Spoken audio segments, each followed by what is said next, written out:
সব দিক দিয়ে যখন মুসলমান উঠবে, তো আজকে মুসলমানের এই দুরবস্থা কেন? কেন মুসলমান নির্যাতিত? কেন মুসলমান নিষ্পেষিত? কেন মুসলমান ঘৃণিত? কেন মুসলমান দীক্ষিত? কেন মুসলমান লাঞ্ছিত? কেন মুসলমান বঞ্চিত? কেন মুসলমান নির্যাতিত? যেটা দেখতে দেখতে দেখতে দেখতে আমাদের যুবক যুবতীরা, আমার সমাজের শিক্ষিত মানুষগুলা, আমার সমাজের মানুষগুলা ইসলাম বিদ্বেষী হইতে চলছে। ওরা সদা সর্বদা ফেসবুক খুললেই দেখে, নেটের জগতে ঘুরলেই দেখে, দুনিয়ার কোথাও ভ্রমণে গেলেই দেখে যে আমরা সর্বদিক দিয়ে লাঞ্ছিত, সর্বদিক দিয়ে বঞ্চিত, সর্বদিক দিয়ে দীক্ষিত, সর্বদিক দিয়ে ঘৃণিত। ইসলামের ঘৃণা ওদের দিনের ভিতরে বসতে শুরু করছে। আর শুধু বসতে শুরু করছে না, মুসলমানরা আজকে ইসলামকে ঘৃণা করতে শুরু করছে। মুসলমানের চেয়ে বেশি আর কেউ ইসলামকে ঘৃণা করে না। কিন্তু যুবক, একটা কথা মনে রাখো, একটা কথা মনে রাখো, তুমি ওদের সাজিয়ে যত সাজো না কেন, তোমাকে বাঁচাইতে হলে ইতালিতে লম্বা কয়েকটা বান্ডেল গুনতে হবে। তোমার রূপরেখা দেখা কেউ তোমাকে এই দেশ থেকে নিয়ে যাবে না। মনে হয় বুঝাইতে পারি না। তোমাকে লম্বা বান্ডেল দিয়ে যেতে হবে। তোমার রূপরেখা দেখাও তোমাকে নিবে না, তোমার পোশাক আশাক দেখা নিবে না। রব্বে কাবার কসম, কোন দিন তোমাকে নিবে তো না, নিবে না, তোমাকে পছন্দ পর্যন্ত করবে না। আমরা চিনি, আমাদেরকে চিনাইতে হবে না।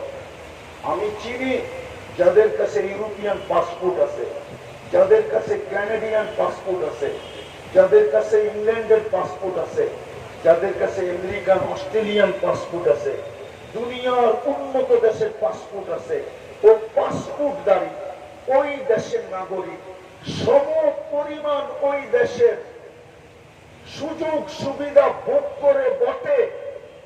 কিন্তু ওর পাসপোর্টটা যখন ইমিগ্রেশনে চেক করে, তো ওকে যেই চোখ দিয়া দেখে, ওই দেশের একজন গায়রে মুসলিম নাগরিককে ওই চোখ দিয়া দেখে না।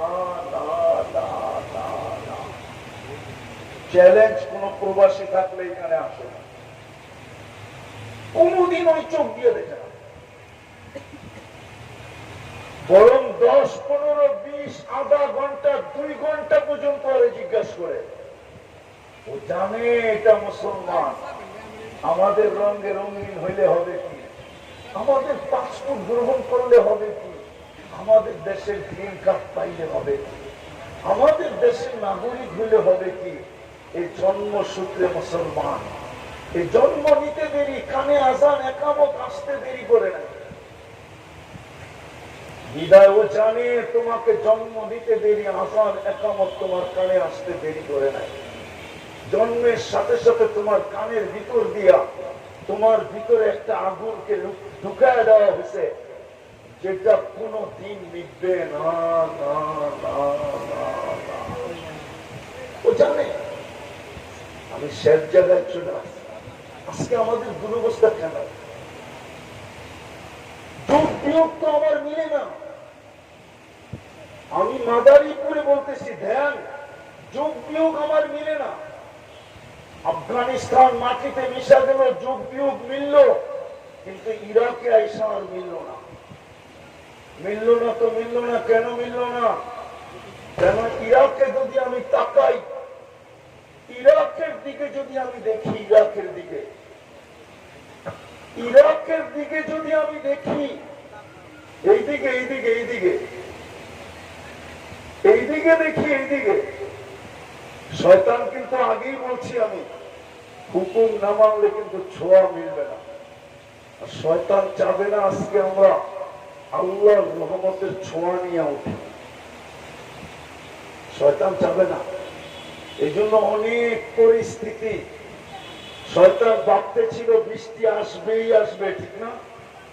কিন্তু আসে নাই। অনেকভাবে চাবে যেন রহমতের ছোঁয়া না লাগে।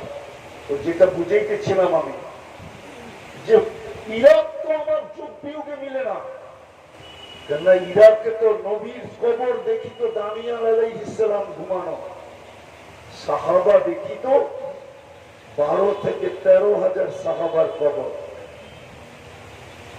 হায়দারে কাররারের দিকে দেখি আলিউল মুর্তাজা হায়দারে কাররার, উনিও তো ইরাকে ঘুমানো, হোসাইনও তো ইরাকে ঘুমানো।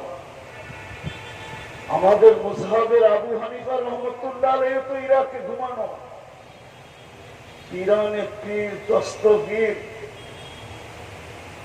আব্দুল কাদের জিলানীও তো ইরাকে ঘুমানো। ওইটা মাটির সাথে মিশলো কি করে? বাদ দিলাম ইরাক, আসেন ফিলিস্তিন মাটির সাথে মিশতেছে কি করে? আপনাদের ফিলিস্তিন আমার ফিলিস্তিন এক না। আমি 15 বছর আগে 2 চোখে ফিলিস্তিন দেখছি। বিদায় আপনি মিডিয়া দেখা আপনার সাথে আমার সাথে একমত হওয়া সম্ভব না। আমি তো চোখে দেখা বলতেছি, ফিলিস্তিন তো এখন আমার চোখের সামনে। ফিলিস্তিন মাটির সাথে মিশলো কি করে, মিশতেছে কি করে? অথচ ইব্রাহিম খলিল যেখানে ঘুমাইতেছেন, ওয়াদিয়ে খলিলে তো উনি ঘুমাইতেছেন, পাশেই তো মুসা আলাইহিস সালাম কালিমুল্লাহ ঘুমাইতেছেন ওয়াদিয়ে মুসা।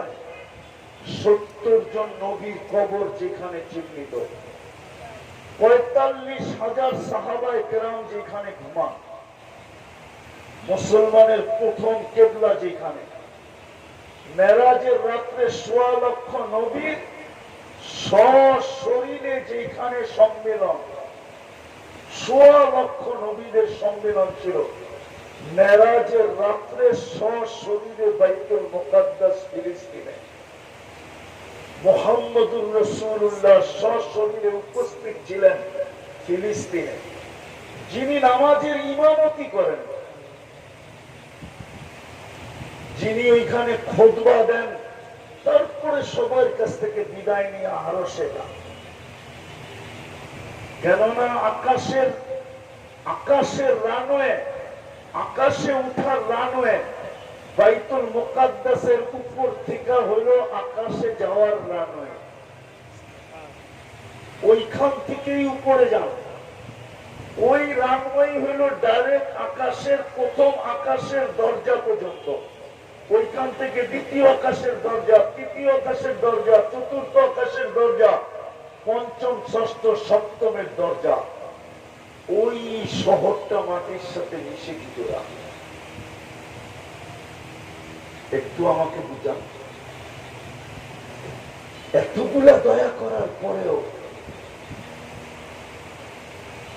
ফিলিস্তিন কি করে মাটির সাথে মিশে? 250 কোটি মুসলমান কি করে নির্যাতিত হয়? 60টা মুসলিম দেশ থাকা সত্ত্বেও আমরা কি করে নিকৃষ্ট হই? দুনিয়ার সবচেয়ে বেশি আমরা ভোগ করি, আমরা ব্যবহার করি। 70% সম্পদ দুনিয়ার মুসলমানের পায়ের নিচে। বিশ্বাস আপনাদের হবে না। বিদায় আমি শেষ জায়গায় চলে আসছি। আসেন, কেন জানেন? আজকে আল্লাহর হুকুম ছেড়ে দিচ্ছে।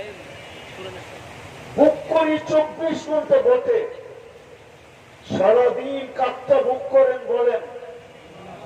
কাঠটা কার নুন খাই? জোরে বলেন, একটু জোরে বলেন। আল্লাহ বললে গুনাহ হবে না। আল্লাহ যত জোরে বলবেন তত ভিতরে ক্লিয়ার হবে, ক্লিয়ার ভিতরে। কসম খোদার, যত জোরে আল্লাহ বলবেন তত জোরে ভিতরের ব্লক দূর হবে, ব্লক ক্লিয়ার হবে। সারাদিন কাঠটা ভোগ করি। একজন বলুক ডেলি আমি 200 বার আল্লাহ বলি। একজন বলুক, 1-2 হবে। কোন যুবক বলুক ডেলি আমি মনের থেকে একবার আল্লাহ বলে একটা চিৎকার দিই। অথচ ও তো মাদারীপুর ফাটায় আল্লাহর দেওয়া যৌবন দিয়া। মাদারীপুর হাতের তালুতে রাখে আল্লাহর দেওয়া কি দিয়া? হ্যাঁ, যৌবন যদি না থাকতো তোমার দিকে কে তাকাইতো? বলো যুবক, কে ফুলের আশা করতো আর কে তোমাকে ফুল দিত? কে আশা করতো তুমি লেখা পাঠাও আই ডট ডট ইউ? আর তুমি কার কাছে আশা করতে? কেননা তৃতীয় লিঙ্গের কাছে তো কেউ আশা করে না আজ পর্যন্ত। আল্লাহ তো তোমাকে যৌবন দিল, একবার তো আল্লাহ বলে না 24 ঘন্টা বুক করে কাটতাম। মাদারীপুরের মানুষ যদি পানির দামে অক্সিজেনের বিল নিতেন, পানির দামে যদি অক্সিজেনের বিল নিতেন, 1 লিটার দাম কত? 30 টাকা যদি অক্সিজেনের দাম নিতেন, রব্বে কাবার কথা, মাদারীপুরে কোন পলিথিনের বাড়িও হতো না। পলিথিনের মাদারীপুর কেন, বাংলাদেশে হতো না। উপরে পলিথিন দিয়ে কোন বাড়ি হতো না। ডেলি 16,500 টাকা বিল দিতে হতো। 550 লিটার অক্সিজেন নেই, 30 টাকা যদি পার লিটার হয় তো 16,500 টাকা ডেলি বিল হতো। মাসে হইতো 4,95,000 টাকা বিল। বছরে হইতো কত টাকা বিল? একটু ভাবেন আমার কথা। 24 ঘন্টা আল্লাহটা ভোগ করে, 24 ঘন্টা। দুরবস্থার কারণ বলতেছি, কারণ শুধুমাত্র শুরু। বাংলা একটা প্রবাদ বাক্য আছে, নুরু মাত্র শুরু। আমাদের দুরবস্থা মাত্র শুরু, আরো হবে, আরো হবে, আরো। আমরা চিনি, আমি বাংলাদেশের মহারথীদেরকে চিনি, যাদের সাথে আমি একসাথে ফ্লাইট হয়েছে, একসাথে একই ফ্লাইটে গেছি। আমি চিনি অনেককে যে ঘন্টার পর ঘন্টা এয়ারপোর্টে দাঁড়ায় ছিল ইমিগ্রেশনে। আমি একজনকে চিনি 6 ঘন্টা দাঁড়ানো ছিল, 6 ঘন্টা। আমরা চিনি দুরবস্থা। দয়া তো করলেন, মানুষ বানাইলেন, বাদ দিলাম মানুষত্ব, মুসলমান বানাইলেন। ইসলামের রং আমাদের ভিতরে কোথায়? সমস্ত পাত্রকে ডাইরা দিয়ে উম্মতে মুহাম্মদী বানাইলেন, নবীর আদর্শ কোথায়? শেষ জায়গায় চলে আসছি, সব বাদ দিলাম। মাদারীপুরের মানুষ আল্লাহ করতে চাইতেছিলাম, সবকিছু বাদ দিলাম।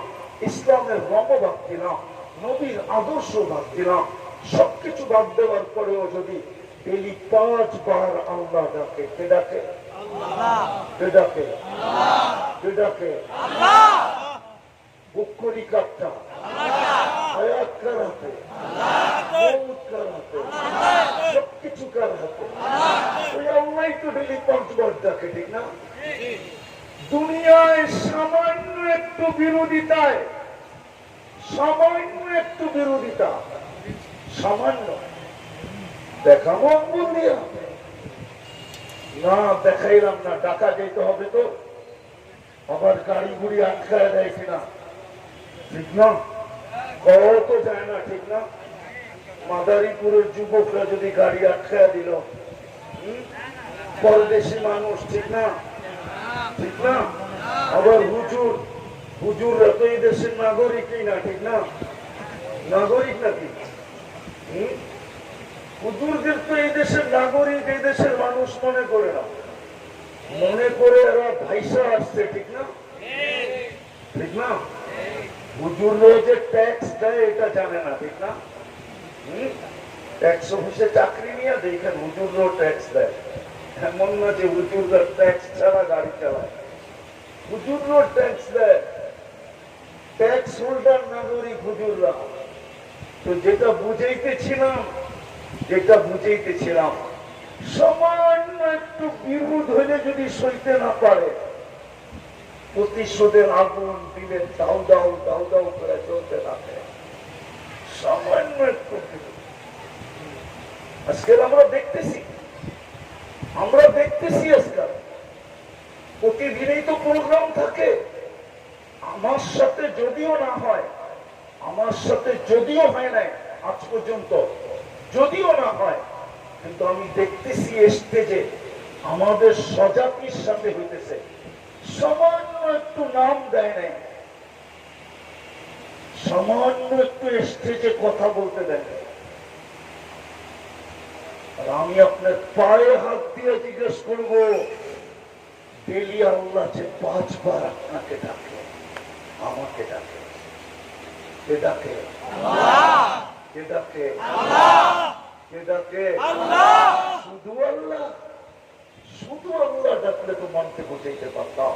শুধু আল্লাহ তো ডাকে না, রহমানও ডাকে, রহিমও ডাকে, মালিকও ডাকে, কুদ্দুসও ডাকে, সালামও ডাকে, মুকমিনও ডাকে, মুহাইমিনও ডাকে, আজিজও ডাকে, জব্বারও ডাকে, মুতাকাব্বিরুল খালিকুল বারিকুল মুসাব্বিরুল গফফারুল কহ্হারুল ওয়াহ্হাবুর রাজ্জাকুল ফাত্তাহুল আলিমুল قابض الباسط الخافض الرافع المؤز المذل السميع البصير الحكم العدل اللطيف الخبير الحليم العظيم الغفور الشكور العلي الكبير الحفيظ المقيت الحسيب الجليل الكريم الرقيب المجيب الواسع الحكيم الودود المجيد الباعث الشديد العطف الوكيل القوي المتين الولي الحميد الموصي المبدي المعيد المحيي المميت الحي والقيوم الواجد الماجد الواحد الاحد الصمد القادر المقتدر المقدم المؤخر الاول والاخر الظاهر والباطن الوالي المتوالي البر التواب المنتقم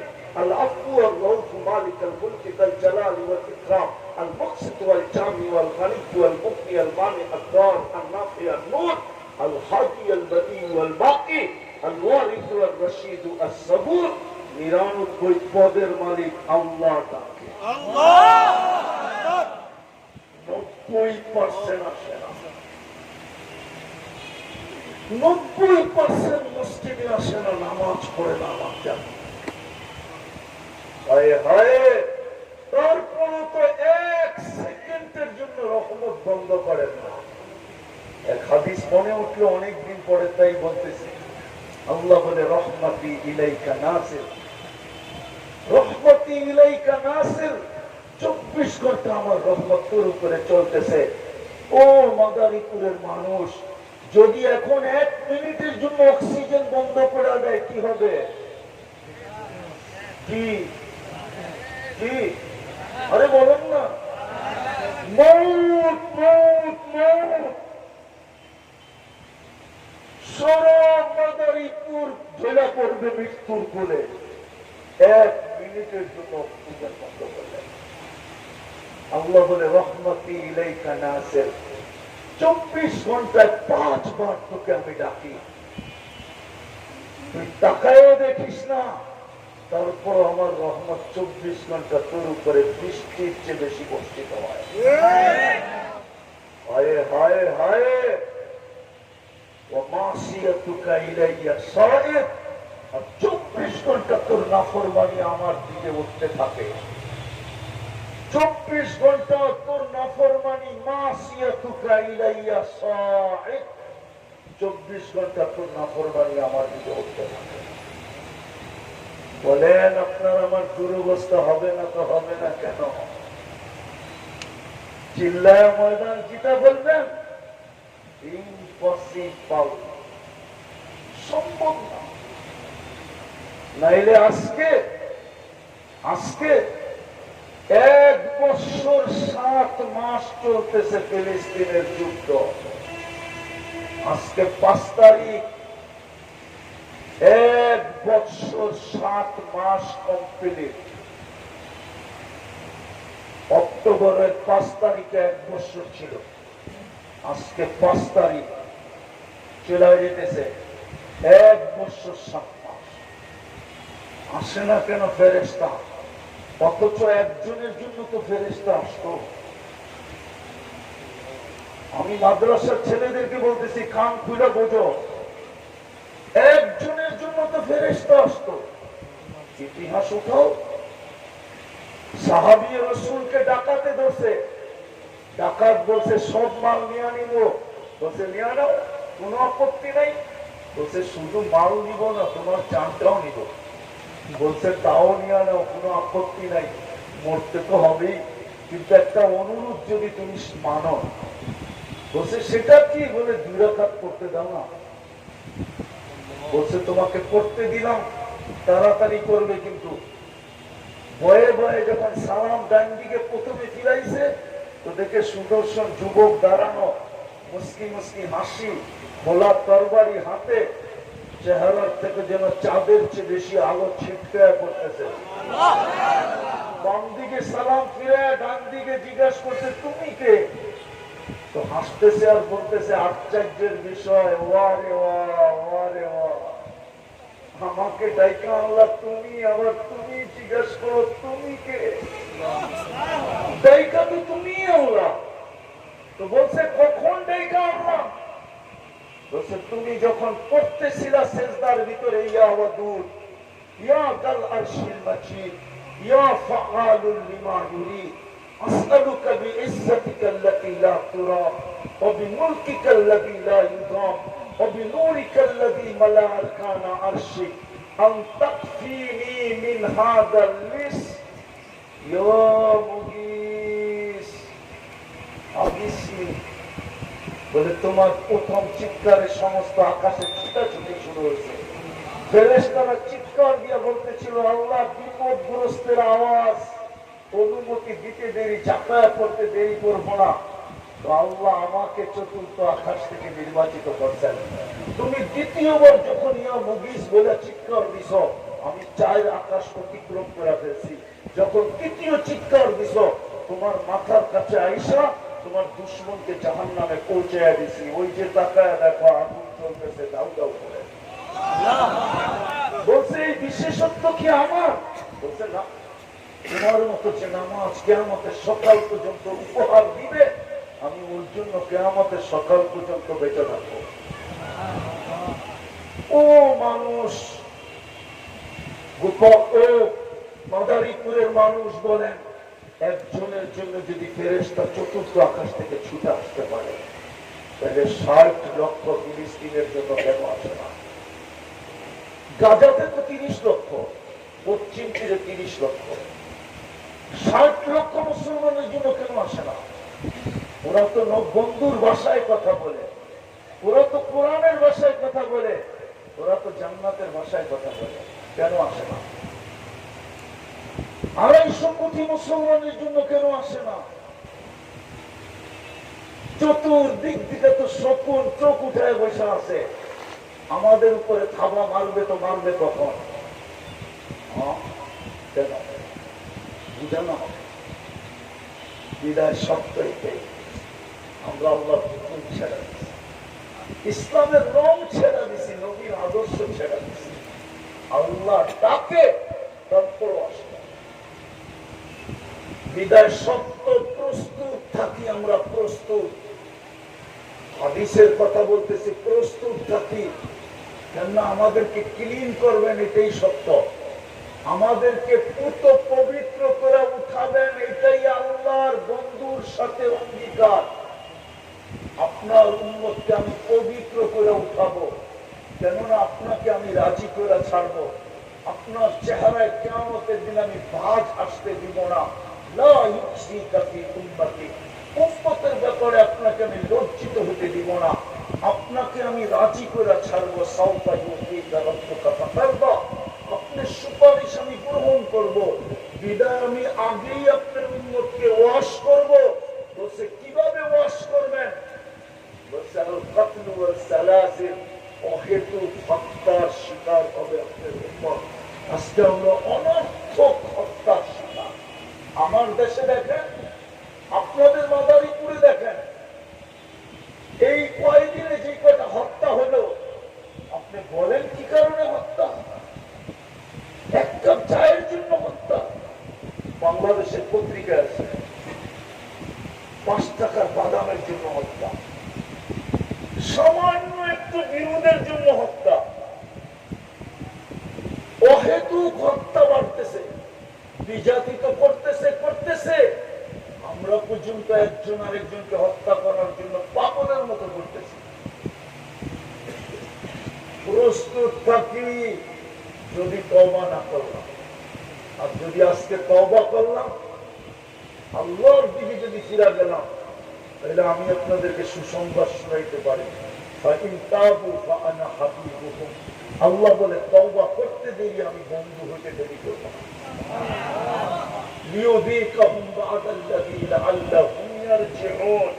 আল্লাহ বলে আমি চাই তোমরা ইউটার্ন নাও। যদি কথা বুঝে আসা থাকে চলে যেতে হবে খবরে। প্রথমেই বলছি কোনো কাজ চলবে না, কোনো পরিচয় চলবে না, কোনো সম্পর্ক চলবে না। ওটা খোলার সময় আমার কাছে এখন নাই। চলবে না, কোনো কিছুই চলবে না। যদি চলতো তাহলে আবু তালেবের খবর আমাকে হাজার শতবার কাটাইতো। আমি আবু তালেবের খবর চিনি, আপনারা না চিনলো আমি চিনি। কার পাশে শুয়ে আছে এটাও আমি জানি। আম্মাজান খাদিজাতুল কুবরা রাদিয়াল্লাহু তাআলা আনহার পাশে শুয়ে আছে। হাজিরা জানে না কোন দিক দিয়ে গেলে ওনার কবর দেখা যায়, কেন ওনার কবর যে দিক দিয়ে গেলে দেখা যায় ওই দিক দিয়ে কাউকে দাঁড়াইতে দেয় না। ওটা হলো ফ্লাইওভার, গাড়ি আসে আর যায়, ওইখানে কাউকে দাঁড়াইতে দেয় না। ওইখানে দাঁড়াইলে দেখা যাবে ওনার কবর আম্মাজানের বিলকুল পাশে, যেটাকে ওলামায়ে কেরাম জান্নাতুল মুআল্লা বলে, উপরের জান্নাত। আবু তালেবের খবর আমাকে শতবার কাঁদাইত, যখনই যাই তখনই কাঁদায়। বাংলাদেশে বৈষম্য মনে উঠলে চোখে পানি চলে আসে। আবু তালেব ৪৪ বছর বাতিজাকে সিনায় রেখা পারলেন। ওই বাতিজা সব বাদেই দিলাম, আমাদের নবীজি চাচাকে 2 হাতে কবরে নামাইছে। ওলামা জানে কিনা এই হাতের মর্যাদা? নবীজির হাতের মর্যাদা জানেন না? উম্মত জানে না। ওলামা জানে কিনা এটাও জানে না। জানেন এই হাতের মর্যাদা? শুধু আনাস ইবনে মালিক রাদিয়াল্লাহু তাআলা আনহু টিস্যুতে হাত ধরছিলেন, টিস্যুতে জীবনভর উনি আগুন দিয়ে পরিষ্কার করছেন। জীবনভর একটা সুতা পর্যন্ত দুনিয়ার আগুন পোড়াইতে পারে নাই। মানুষ মনে করতো আনাস রাদিয়াল্লাহু তাআলা আনহু জাদু দেখাইতেছেন। বন্ধুরা জিজ্ঞাসা করতো, আনাস এই জাদু কোত্থেকে? বলছে এটা জাদু না, এটা মুহাম্মদুর রাসূলুল্লাহর হাতের ছোঁয়া। যার হাতের ছোঁয়া লাগলে দুনিয়ার আগুন সুতা পোড়াইতে পারে না। যার পিঠের ছোঁয়া লাগলে মেম্বরে পা দিতে দেরি, মরা মৃত্যু খেজুর গাছ জীবিত হইয়া কান্নায় ভাঙ্গা পড়তে দেরি করে না। ওনার হাতে কবরে নামাইছে 2 হাতে। আর একটা চিৎকার দিচ্ছেন, আম্মি আম্মি মা তাওয়াক্কালি সাবিল্লাহ, চাচা আমার জন্য কোন রাস্তা রাখলেন না। বলছিলাম কলেমা পড়েন নাই, বলছিলাম মুঠো ঠেলায় দেন, আওয়াজ করতে হবে না, তাও করেন না। বলছিলাম চুপ থাকেন, চুপ, কিচ্ছু বলবেন না, তাও করেন না। শেষে একটা চিৎকার দিচ্ছেন, আলা মিল্লাতি আব্দুল মুত্তালিব, আমি আব্দুল মুত্তালিবের ধর্মের উপরে চলে গেলাম। চাচা আমার জন্য কোন সুযোগ রাখলেন না। আমি আপনার কষ্টের বিনিময় দিতে পারি না। 6 বছর 6 মাস বয়সে বুকে উঠেছেন। যেদিন আল্লাহ রসুলের বয়স 50 বছর 6 মাস 10 দিন, ওই দিন আবু তালেব দুনিয়া থেকে বিদায় গেছেন। 44 বছর 10 দিন। এই জন্যই ওনার কবর দেখলে আমার কান্না আসে। ওই জন্যই ওনার নাম মনে উঠলে চোখে পানি আসে, ভিতরটা ফেলে যায়। কোন পরিচয় চলবে না। আসেন, যদি বুঝে আসে থাকে এই মাহফিল থেকে চলেন প্রথম আল্লাহর কাছে মনের দিকে তওবা করুন। তওবা, এই রাস্তা আমাদের জন্য এখনো খোলা আছে। তওবা করি। উম্মত, এটা উম্মত। কয়েকজন পাগড়ি সাগরিয়ালা হুজুর দেখা ভুল বুঝেন না যে এদের দোয়ায় কিছু হয়ে যাবে। হইলে এতদিনে হয়ে যেত। কেননা প্রথম যুদ্ধ বাজে অক্টোবরের 7 তারিখে, 5 তারিখে, তারপরেই রোজা আসছিল। দ্বিতীয় রোজা চলে গেল যুদ্ধে। প্রথম রোজায় আমি ভাবছিলাম যে মনে হয় ঈদ দিতে হবে। কেননা আমার জীবন কেন, হেরেনের জীবন, মক্কা মদিনার জীবনে মনে হয় মক্কা মদিনা এরকম কান্না দেখে নাই, এরকম চোখের পানি দেখে নাই। এই রমজান নয়, রাতের রমজানের কথা বলতেছে। আপনি নেন, নেটের ভিতরে পাবেন। বেতের নামাজ পড়া যে কান্না, হয় হয় ইমাম সালাম ফিরে ফেলছে, হাজারো মুক্তাদি সেজদায় পড়ে এখনো কাঁদতেছে, আর শুধু বলতেছে আল্লাহ ফিলিস্তিন ফিলিস্তিন ফিলিস্তিন ফিলিস্তিন। আমার মনে হইতেছিল ঈদ দুটা হবে, ফিলিস্তিনের স্বাধীনতা, রোজার ঈদ। ওই রমজানও গেল, এই রমজানও গেল, ওই কোরবানিও গেল, এই কোরবানি আবার আসতেছে, কিন্তু বিজয়ের কোন চিহ্ন দেখতেছে। রাস্তা মনে হয় একটাই খোলা, তওবা যদি আল্লাহর কাছে করতে পারে। করবেন মনের থেকে? কে কে করবেন দেখি? পাক্কা? হ্যাঁ, যুবকরা কি বলে? পাক্কা? তাহলে বলেন আল্লাহ অতীত থেকে তওবা করলাম,